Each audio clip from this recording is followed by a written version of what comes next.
क्या आप जानते हैं राजस्थान का एक शांत इलाका जहां पर आम दिनचर्या थी, लोग अपने कामों में व्यस्त होते हैं, वहीं इलाके में कुछ अजीब घटनाएं भी हो रही थीं, जो धीरे धीरे आम रहवासियों के बीच नॉर्मल हो गया। पर यही चीज फिर से एक घर में होती है जो बिल्कुल भी नॉर्मल नहीं था। इसके पीछे छिपी थी एक भयानक साजिश, जिसकी जांच करके पुलिस ऑफिसर्स भी सकते में पड़ गए थे। यहाँ तक कि सेशन कोर्ट, हाई कोर्ट और सुप्रीम कोर्ट के जजेस भी, जिसमें चीफ जस्टिस ऑफ इंडिया भी शामिल थे, हर कोई हैरान हो गया। एक ऐसा केस जो कई महीनों की इन्वेस्टिगेशन के बाद खुलता है, जिसको गांव वाले दोषी समझ रहे थे, वो तो निर्दोष निकला। पुलिस ने जिस तरह ये अनुसंधान किया, उससे इनकी काफी तारीफें भी हुई थीं। नमस्कार दोस्तों, तो क्या हाल चाल है आपके। आज हम बात करने वाले हैं सुबोध देवी केस के बारे में। इस घटना की शुरुआत होती है राजस्थान के झुंझुनू डिस्ट्रिक्ट से। ये जगह काफी खूबसूरत है, जहाँ पर राजा महाराजाओं की पुराने जमाने की कई सारी हवेलियां बनी हुई हैं। तो इसी जिले में बुहाना थाना क्षेत्र पड़ता है और तहसील है। इसी तहसील के अंतर्गत एक गांव है सागवा। ये पूरा इलाका अरावली माउंटेन रेंज के हिस्से में आता है। 3 जून 2019 सोमवार का दिन भोर के करीब 2 बज रहे होंगे। इसी वक्त एक महिला जिनका नाम था अल्पना जांगीड़, ये उठती हैं वॉशरूम जाने के लिए या फिर पानी पीने के लिए। ये गर्मी का मौसम चल रहा था। राजस्थान के कई हिस्सों में वैसे भी काफी गर्मी पड़ती है। तो अल्पना जी जगी और अपने बेडरूम से बाहर निकली। इसी बीच इनको घर में कुछ खटपट और हलचल महसूस होता है। कहीं घर में कोई जानवर तो नहीं आ गया। ये सासू माँ सुबोध देवी के कमरे से आ रहा था। बहू कमरे के अंदर देखने के लिए जाती है। लाइट ऑन किया तो देखा कि माँ जी अपने बिस्तर पर सो रही है, पर थोड़ा अजीब था। उनका शरीर नीलेपन में लग रहा था और वो कुछ हलचल भी नहीं कर रही। तभी अल्पना ने देखा कि जमीन पर एक सर्प रेंग रहा है और कोने में जाकर बैठ गया। ये देखते ही बहू की हालत खराब हो गई। इन्होंने सासू माँ को जगाने की कोशिश की, सोचा कि इनको यहाँ से बाहर ले चलें, पर वो उठती नहीं है।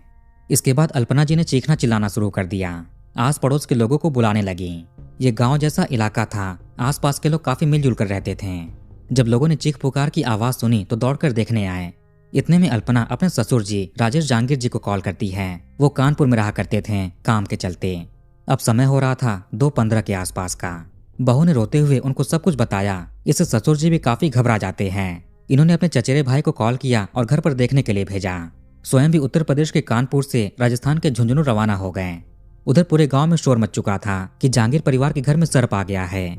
वैसे इस तरह के इलाके में सर्प दिख जाना एक आम बात थी, जो शायद इस वाले केस में आम नहीं। कुछ परिजन और पड़ोसी सुबोध देवी को लेकर नजदीकी हॉस्पिटल के लिए रवाना हो जाते हैं। बाकी पड़ोसियों ने घर में देखना शुरू किया, सांप कहाँ पर है। स्नेक कैचर को भी इसके बारे में सूचना दी जाती है, पर यह इतनी भोर का टाइम था, सूर्योदय भी नहीं हुआ। इतनी सुबह सुबह वो कैसे आएगा। पता नहीं वो सर्प कहाँ भाग जाए, किसको अपना अगला शिकार बनाए। कुछ मीडिया रिपोर्ट्स के अनुसार स्नेक कैचर आता है और सर्प को अपने साथ ले गया। कुछ मीडिया में है कि गांव वालों ने सर्प को ठिकाने लगा दिया। गांव में ऐसी घटना होना कोई नया नहीं था, पहले भी ऐसी चीजें हो चुकी हैं। लोग सावधानी से भी रहा करते हैं। फिर पता नहीं जांगीर परिवार के घर में सर्प कहाँ से आ गया। घर के मुखिया हैं राजेश कुमार जांगीर। इनकी 55 साल की पत्नी है सुबोध देवी। 2 बेटे हैं, सचिन और चिरंतन। राजेश जी एक आर्मी ऑफिशियल हैं, लेकिन रिटायर होने के बाद कानपुर में अपना काम करते हैं। इनका झुंझुनू से कानपुर आना जाना लगा रहता था, लेकिन अधिकतर कानपुर में रहते हैं। इनका बड़ा बेटा सचिन भी इंडियन आर्मी में है। ये वायुसेना में अपनी सेवा दे रहे हैं। इनकी पोस्टिंग असम में थी। छोटे बेटे चिरंतन भी नेवी में आर्मी ट्रेनिंग पर हैं। परिवार के 3 लोग सेना से जुड़े हुए थे। इससे इनकी पूरे इलाके में काफी अच्छी पहचान और इज्जत थी। सचिन की शादी होती है अल्पना जांगीर से। अल्पना का मूल रूप से घर हरियाणा के महेंद्रगढ़ इलाके में है, लेकिन काफी साल पहले इनके पिता अरविंद कुमार राजस्थान के जयपुर आकर बस गए थे, कामकाज और नौकरी की वजह से। अल्पना की पढ़ाई लिखाई भी जयपुर से हुई थी। इन दोनों की शादी घटना से महज 7 महीने पहले हुई। 12 दिसंबर 2018 को इनकी अरेंज मैरिज हुई थी। शादी के कुछ वक्त के बाद सचिन के छोटे भाई चिरंतन की भी शादी हो जाती है। इनकी पत्नी का नाम है सुनीता जांगीड़। मीडिया के अनुसार बड़े भाई की पत्नी अल्पना और छोटे भाई की पत्नी सुनीता, ये दोनों देवरानी जेठानी के अलावा आपस में सगी बहनें भी हैं। सचिन जो कि आर्मी में हैं, तो अक्सर घर से दूर रहते हैं। साल में कुछ हफ्तों या कुछ दिनों के लिए ही घर पर छुट्टी पर आया करते हैं। अल्पना की जब शादी हुई तो उस दौरान ये BA की पढ़ाई कर रही थी। शादी के बाद भी अपनी पढ़ाई जारी रखती है। इसकी छोटी बहन भी कोई कोर्स कर रही थी, इसीलिए जब भी एग्जाम आता तो मायके जाना पड़ता। अब ससुराल में एक बुजुर्ग सास हैं। ससुर जी तो अक्सर घर से बाहर रहते हैं। दोनों बेटे भी घर से दूर रहते हैं, इसीलिए घर की पूरी जिम्मेदारी दोनों बहुओं पर ही थी। ये दोनों बारी बारी मायके जाया करती। ससुर जी ही इनको मायके छोड़ने के लिए, एग्जाम दिलवाने के लिए ले जाया करते थे। ये मीडिया में बताते हैं कि दोनों बहुएं इनके लिए बेटी जैसी थीं। कभी किसी चीज का दबाव नहीं दिया कि ऐसे रहो वैसे रहो। उनकी पढ़ाई लिखाई में भी सपोर्ट किया करते हैं। उधर 3 जून 2019 की भोर में सासू माँ के साथ जो घटना हुई उसको लेकर दोनों बहुएं काफी रो रही थीं और डरी हुई भी थीं। अस्पताल ले जाने पर डॉक्टर्स ने जवाब दे दिए, काफी देरी हो गई, पहले लाते तो शायद बचा सकते थे। सर्प ने इनके एक पैर में दांत लगाया था। इस घटना को लेकर किसी को भी कुछ संदेह नहीं हुआ, न सुबोध जी के पति को, न दोनों बेटों को और न ही दोनों बहुओं को। रिश्तेदार और पड़ोसी भी कोई संदेह नहीं जताते हैं। गांव के लोगों ने भी सर्प को देखा था घर में। चूंकि इस तरह के इलाके में सर्प वाली घटना पहले भी हो चुकी है, इसीलिए किसी को कुछ अजीब नहीं लगा, किसी ने भी सवाल नहीं उठाए। पुलिस को भी घटना के बारे में कोई सूचना नहीं दी जाती है। 3 जून को बड़े बेटे सचिन भी छुट्टी पर घर आने वाले थे। इनका काफी समय पहले से प्लान था, लेकिन जब तक आते हैं उससे पहले ही घटना हो गई। ये अपनी माँ से आखिरी बार मिल भी नहीं पाए। आगे बिना किसी संदेह के सुबोध देवी का अंतिम संस्कार हो जाता है। अब धीरे धीरे समय गुजरता गया, दिन हफ्तों में बदलने लगा। 2-3 जून की दरमियानी रात को घटना हुई थी। अब करीब 1-1.5 महीने बाद 18 जुलाई 2019 की तारीख आती है। आज कुछ ऐसा होने वाला है जिसके बाद एक केस खुलेगा और पूरा शहर हिल जाएगा। घर की छोटी बहू सुनीता जी ससुराल में ही मौजूद थीं, अपनी जेठानी या बड़ी बहन अल्पना के साथ। सुनीता जी को अपनी सास के साथ हुई घटना वापस से याद आने लगी। इनके मन में कई सारे सवाल उत्पन्न होने लगे। जिस कमरे में सासू माँ सो रही थीं, उसमें सर्प जैसे जीव प्रवेश नहीं कर सकते थे। प्लेन दीवार चढ़कर खिड़की से आएगा नहीं, दरवाजे के नीचे भी कोई गैप नहीं जहाँ से आ सके, फिर कहाँ से आया होगा। सुनीता जी एक और चीज 18 जुलाई को होते हुए देखती हैं, जिसके बाद इनका संदेह और भी स्ट्रांग हो जाता है। उसके बारे में आपको आगे बताएंगे। अब छोटी बहू अपने ससुर राजेश जहांगीर जी को कॉल करती हैं। वो कानपुर जा चुके थे और अधिकतम वहीं रहने लगे थे। उनका तो अब घर पर आने का मन भी नहीं था। आते तो पत्नी की याद आती और दुखी हो जाते। सुनीता जी अपने संदेह के बारे में इनसे जिक्र करती है कि सासू माँ के साथ जो भी हुआ वो अनहोनी नहीं बल्कि साजिश लग रही है, किसी ने कुछ जानबूझकर किया है।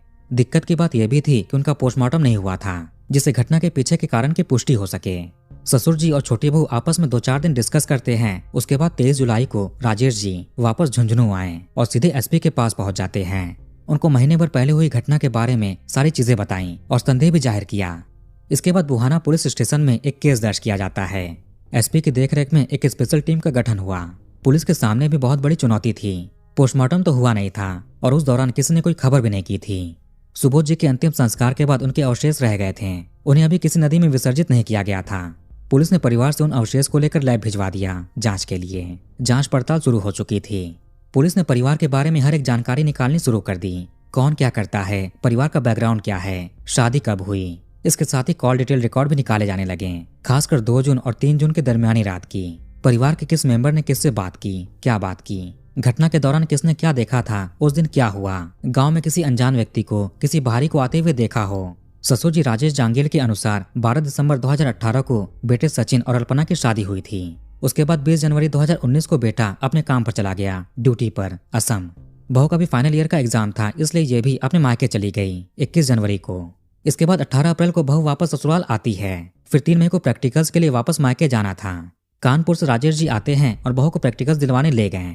इसके बाद 6 मई को वापस ये भी कानपुर चले जाते हैं।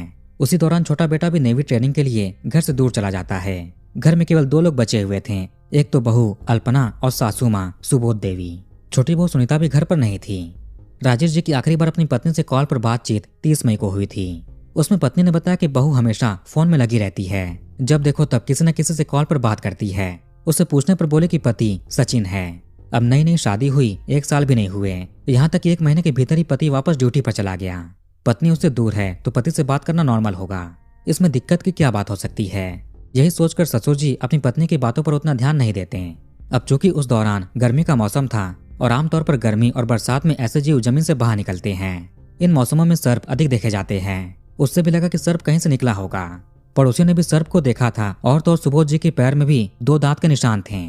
सबको लग रहा था कि सांप की वजह से घटना हुई है। इसके बाद छोटी बहू सुनीता भी ससुराल में ही रह रही थी, अपनी बड़ी बहन के पास। महीने भर के बाद 18 जुलाई को सुनीता अपने कमरे में थी और बहन अल्पना अपने रूम में। उस समय अल्पना किसी के साथ कॉल पर बात कर रही थी। उसने फोन पर बोला कि उस रात जब तुम आए तो तुमको किसी ने देखा तो नहीं। ये सभी शब्द सुनीता ने भी सुन लिए। आखिर बड़ी बहन किससे और क्या बात कर रही थी, उस रात घर में कौन आया, किसके देखे जाने की बात हो रही थी। अभी कुछ हफ्ते पहले ही सासू माँ के साथ वो अनहोनी हुई, कहीं उसको लेकर तो बात नहीं कर रही थी। अब छोटी बहू ने ससुर को ये बात बताई। फिर ससुर के मन में भी पुरानी कुछ चीजें चलने लग जाती हैं। जो बातें सुबोध जी ने फोन पर बताया था कि बहू किसी के साथ बात करती है, यही नहीं 25-26 मई के आसपास यानी घटना से हफ्ते भर के भीतर किसी अनजान आदमी को घर के आसपास देखा भी गया था। इसी के बाद 30 मई को सुबोध देवी ने अपने पति को कॉल किया फिर 2-3 जून की दरमियानी रात घटना हुई। इनको अपना संदेह घर की बड़ी बहू अल्पना पर हो रहा था। घर में केवल 2 ही लोग मौजूद थे, बड़ी बहू और सास। पुलिस जब कुछ आसपास के करीबी लोगों और पड़ोसियों से बात करती है तो उनमें भी कानाफूसी चल रही थी कि घर पर आई हुई नई बहू कुछ ज्यादा ही फोन पर लगी रहती है, कॉल पर बात करती रहती है। यहाँ तक कि वीडियो कॉल पर भी बात करते हुए देखा गया है। अब वो इतना किससे बात करती होगी। पुलिस को अल्पना के कॉल डिटेल रिकॉर्ड में एक हैरान करने वाली बात पता चली। अल्पना एक नंबर पर अक्सर बात किया करती थी। घटना के दौरान भी इसने काफी कॉल पर बात की है। मीडिया के अनुसार 124 बार कॉल आए गए थे। एक और नंबर पर 19 बार बात हुई। अब ये दोनों नंबर किसके हैं? पुलिस की ये सारी इन्वेस्टिगेशन बिल्कुल साइलेंट तरीके से चल रही थी, किसी को भी कोई भनक नहीं। ये केस रजिस्टर हो जाने के बाद 5-6 महीने तक होता है, जांच चलती है। 124 बार जिससे बात किए थे उसका नाम था मनीष मीना। ये जयपुर के करधनी थाना क्षेत्र के सरना डोंगर खौरा बिसल का रहने वाला है। दूसरा नंबर था कृष्ण कुमार नामक व्यक्ति का। ये भी जयपुर के किशनगढ़ रेनवाल के अभयपुरा का रहने वाला है। पुलिस को मनीष और कृष्ण कुमार के आपस में बात करने के भी रिकॉर्ड मिले। अब इन तीनों का आपस में कनेक्शन क्या है? घटना के समय इनकी आपस में क्या बात हुई होगी? वैसे छोटी बहन सुनीता ने 18 जुलाई को अपनी बड़ी बहन अल्पना को जिससे बात करते हुए सुना था वो मनीष है। 4 जनवरी 2020 को पुलिस ने पहले मनीष को उठाया, फिर अल्पना को, उसके बाद कृष्ण कुमार को। जब थोड़ी सख्ती दिखाई गई तो इन्होंने पूरी घटना विस्तार से बताने शुरू कर दिए। मीडिया और पुलिस के अनुसार अल्पना और मनीष दोनों एक दूसरे को अल्पना की शादी से पहले से जानते थे, स्कूल फ्रेंड्स थे। सचिन से जब इसकी शादी हुई तो दोनों की मर्जी से हुई और काफी धूमधाम से भी पूरा प्रोग्राम किया गया था। शादी के बाद पति ड्यूटी पर चला गया, पत्नी से ज्यादा बातचीत नहीं हो पाती थी। फिर सोशल मीडिया पर अल्पना की मुलाकात हुई मनीष मीना से। चूंकि दोनों पहले से एक दूसरे को जानते थे, इसीलिए सोशल मीडिया पर मिलने के बाद आपस में बातचीत शुरू हो जाती है। मनीष की अभी शादी नहीं हुई थी। ये कॉल पर बातें करने लगे, फिर रात भर वीडियो कॉल भी। मायके में तो उतना बात नहीं हो पाता क्योंकि वहाँ फैमिली के अधिक मेंबर्स थे, लेकिन जब ससुराल आती तो यहाँ सासू माँ के अलावा और कोई नहीं था। वो अपने कमरे में रहती। पति तो बाहर था और ससुर भी घर से दूर थे। जब देवर भी नेवी ट्रेनिंग के लिए चले गए तो मनीष से खुलकर बात करने लगी। मनीष चोरी चुप के जयपुर से झुंझुनू भी आने लगा। सासू माँ बहू के लगातार फोन यूज करने से थोड़े सवाल भी पूछती कि किससे बात करती रहती हो। ये कहती पति सचिन से, लेकिन कहीं ना कहीं इनको थोड़े डाउट भी होने लगे थे। बेटा तो अपनी ड्यूटी पर होगा, उसके पास हमेशा फोन यूज करने की परमिशन नहीं होगी, फिर कैसे बात कर सकती है। सुबोध देवी ने अपनी बहू को मनीष के साथ देख भी लिया था, जिसके बाद इन्होंने बहू को खूब डांटा भी। कुछ दिन अल्पना शांत रहती है, फिर वही सिलसिला शुरू कर दिया। घंटों मनीष से कॉल पर बात करती, रात को वीडियो कॉल करती। कुछ पड़ोसी भी देखा करते थे। अब सासू माँ ने अपनी बहू पर नजर रखना शुरू कर दिया, रोक टोक करने लगी। उससे सवाल पूछा करती कि किससे बात करती रहती हो। हालांकि कभी भी खुलकर इसके बारे में किसी को बताती नहीं। सोचा कि ऐसे ही बहू को समझा लेंगी। पर जब 25 मई 2019 के आसपास मनीष घर पर आया और सासू माँ ने देख लिया, वो कहने लगी कि अब सबको बताएंगी, अपने पति को, अपने बेटे को। बेटा भी 3 जून को घर आने वाला था, उसके आते ही बताएंगी। ये सुनकर अल्पना घबरा जाती है। अगर ऐसा हुआ तो समाज में बदनामी होगी, ऊपर से ये मनीष से कभी मिल नहीं सकेगी। अगर अल्पना चाहती तो शादी से अलग हो जाती और मनीष के साथ रहती। पति तो हमेशा घर से दूर रहता है, इसलिए इसको उससे कोई दिक्कत नहीं थी, केवल सासू माँ से थी। यही रास्ते के बीच में कांटा बन चुकी है। इनके रहते प्रेमी से नहीं मिल पा रही। इसी के बाद अल्पना प्रेमी मनीष से बात करके साजिश तैयार करना शुरू कर देती है। ये कॉल पर ही प्लान बना रहे थे। घटना ऐसे अंजाम देना है जैसे कि नेचुरल लगे, साजिश ना हो। अल्पना काफी मूवीज, वेब सीरीज, क्राइम के शोज भी देखा करती। गांव में सांप निकलने की वारदात भी कई बार हो चुकी है और सांप की वजह से अनहोनी भी हुई है। इन्हीं सबसे इसको आइडिया मिलता है सांप के इस्तेमाल का। मनीष ने अपने दोस्त कृष्ण कुमार से बात किया, उसके साथ जयपुर के सामोद गया। यहाँ पर एक स्नेक चार्मर रहते थे, उनका नाम है दारा सिंह। दोनों उनको सांप पकड़ने का काम सौंपते हैं और ऐसा लाना जो काफी जहरीला हो। दारा सिंह जी ने ऐसा ही किया। ये 10,000 रुपए में मनीष को बेचते हैं। सारी घटना सचिन के घर आने से पहले अंजाम देनी है। मनीष और अल्पना काफी डिटेल में प्लानिंग कर रहे थे। 2 जून की रात को मनीष बाइक से झुंझुनू पहुंचा। किचन के रास्ते अल्पना को सांप वाला बैग देता है। ये साथ में नींद की दवा भी लेकर आया था ताकि सासू माँ गहरी नींद में सो जाए। अगर नींद से जगकर सांप को देख लिया फिर प्लान फेल हो जाएगा। ऊपर से सांप भी अपना काम करेगा या नहीं ये भी नहीं पता। रात को बहू बनाना शेक तैयार करती है, उसमें नींद की दवा मिला दिए और सासू माँ को दिए। सुबोध देवी जी उसको पीकर रात में सो गईं। मनीष भी यहीं पर मौजूद था और इंतजार कर रहा था। अल्पना से सिग्नल मिलने के बाद ये भी घर में प्रवेश किया। पहले दोनों मिलकर उनके चेहरे पर तकिया रखते हैं और सांसें रोकने की कोशिश करते हैं। जब लगा कि अब ये नहीं रही तो बिस्तर पर सांप को छोड़ा और दरवाजा बंद करके बाहर आ गए। मनीष वापस जयपुर निकल गया। अल्पना दूसरे कमरे में चली गई।